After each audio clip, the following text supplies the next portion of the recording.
The Indianapolis Colts versus the New England Patriots. You have worst game of the year candidate. I will second that. It was, I love football. So like whenever I watch football, I'm like, okay, like even if it's a bad game, I enjoy it to an extent. This game was just beyond a couple throws from Gardner Minshew and a nice catch from Josh Downs. Beyond that, I just was so over watching this. Like the Patriots are so incompetent. Mac Jones is so bad. Like Demario Douglas, that's the very bright spot. That's if you're a Patriots fan, buy the jersey. Because I shit you not, if I was a Patriots fan, I don't know who else would be buying the jersey at this point. Buy that man's jersey, Pats fans. But yeah, I mean, back to all your original points, bro. Where do we even start? Because there's so many moments even in the game that's like I want to get to, but there's just almost too many to even get on. Let's go to the critical ones that everybody's been talking about, because I know those are the ones everybody that's where the discussion's been. Okay, number one, Mac Jones throwing that bitch. What do you even call it? I don't know whether to call it cross sidearm, falling back cross sidearm. Like he attempted a whole new motion on and you know what play I'm talking about, where it was to the end zone and he didn't make to the end zone. Safety just turns around. He's like, oh my God, ain't no way. That was literally one of the plays, that Jair Alexander moments. He said, ain't no way it's falling to me. That's how he felt. And I mean, but not just that moment. Let's go to the even more critical one, right? Because I think it's interesting that Bailey Zapp after the game had said about this. So the fake spike moment, right? Yeah. He said, if I want to say what I want to say right now, I'll get in trouble. So it's like, okay, he either means two things, right? Number one, what's the most likely thing? Before you say this, a New England reporter came out and asked him, and he said it was about refs and penalties. That's what I thought. I was saying. Okay. I was going to say option one, which you'd lean toward, would be that. I would say number two. Okay, so we wouldn't get into the conspiracies, but minus the conspirations, let's just get into the dichotomy of the play. Regardless, into it, because what if he actually meant that, but he didn't want to admit to it? Well, I'm saying like the dichotomy of the play is like number one. I'm leaning towards that Bailey just. He really just kind of made a mistake, and it's like, okay, I mean, really, why would that ever be coached into the?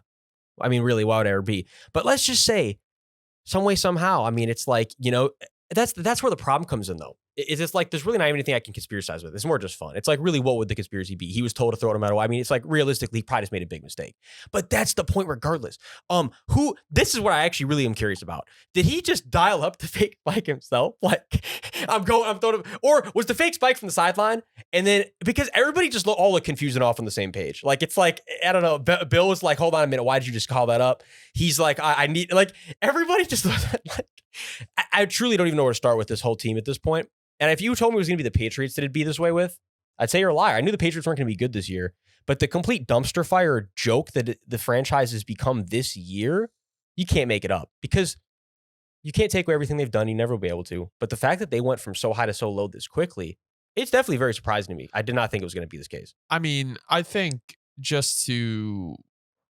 this game was really more about like the Pats, because like, I don't think many people expected the Colts to be like a 500 team, especially with Anthony Richardson going down. We sure didn't. And I think it is a very impressive game from the Colts in the aspect of the fact that no one expected them to be here. And every win that they get is just like, okay, good job. You guys are building a culture here. You guys are building an impressive team here. Even if you're winning by 3 to the Patriots, like or 4 to the Patriots. So it's like this game, like there's really not much to say about the Colts other than like Gardner Minshew is playing well. Michael Pittman is having a pretty good year. But it's just like on all sides of on everything. It's just like this game is just about the Patriots sucking everywhere. That's what's funny is, you know, if this was any other game, I'd be on the case of, you know, I'm surprised that the Colts played this bad, you know, because it was a bad showing from the Colts. Yeah. But it's funny. We don't even have to talk about that at all because the Colts were it's funny. Who even was the underdog at this point? We've all just expected them to be bad teams this year. This was a bad team matchup to an extent, but the Colts are on the good side of the bad. You go, I'm going with this. But it's like a win is a win. Yeah, basically. Normally you get on the Colts for a game like this, but it doesn't even matter because of how bad the Patriots are. And, you know, while we're on the Colts, I'll talk about some bright spots real quick. The second round pick last year, Daya Audingbo, 3 sacks on the day. Love that if you're a Colts fan. I mean, that's an explosive day. If for the Saints, if our pass rushers drafted in the first or second round have ever had a day with 3 sacks over the past few years, I'd be geeking. But it doesn't happen.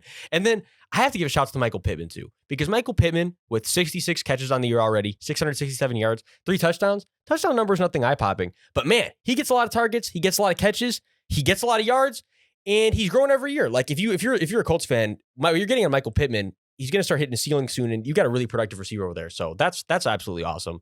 And I just had to go back to the Patriots real quick though, because it's like I feel like I'm not even done with everything I had to say about them on top of this. Top of how bad the offense is, which is probably at a historic rate at this point. I have to do some math, and I have to do some checking. But they're probably at a historically terrible scoring rate, not even like yardage rate, just putting the ball in the end zone. Yeah. 0 sacks on the day, also from the Patriots D line. The Patriots D line. I mean, not the Patriots D line. Patriots coaching staff. Like, I've been kind of beside, and even Bill at this point, it's probably getting risky. I mean, like, it's like, are they really? This might be the blow it up. The only I'm team leaning scoring towards it. less is the Giants. Like that's where it's funny is if the Patriots would probably normally be on a historically low streak, but then you have the Giants over here that are also probably also on a historically low streak where it's like you got them going for history together, shooting down at a trajectory together. But it's like, yeah, I don't know. The Patriots are just unfortunately way more the topic of this game. And are they going to blow it up? I was so not on that towards the beginning of the year, but now it's like, oh man, probably.